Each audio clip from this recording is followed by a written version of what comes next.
আসসালামু আলাইকুম। আজ জুলাই মাসের 14 তারিখ। তো আমাদের এই গাছে এখনো ফল আছে। এটা আমাদের ফ্যান্টাসি 12 মাস আঙ্গুরে যে জাতটা বলছিলাম আমরা, দেখেন এখনো থোকায় থোকায় ফল সেট হয়েছে। এটা অফ সিজনের ফল, আমরা তেমন বেশি যত্ন করতে পারি না এটাকে,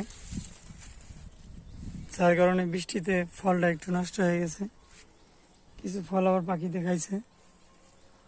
তো গাছটা গেলাম আমরা গুটি কলম বানছি বেশ কিছু চারা করার জন্য। এই দেখেন এখানেও ফল আছে, তারপরে যে এখানেও ফল আছে। জুলাই এবং আগস্ট মাস পর্যন্ত এই গাছে ফল থাকবে। 12 মাসের জাতের যে বৈশিষ্ট্য সেটা এই গাছটায় আছে। বাংলাদেশে এই একটা জাতি আপনি পাবেন 12 মাস।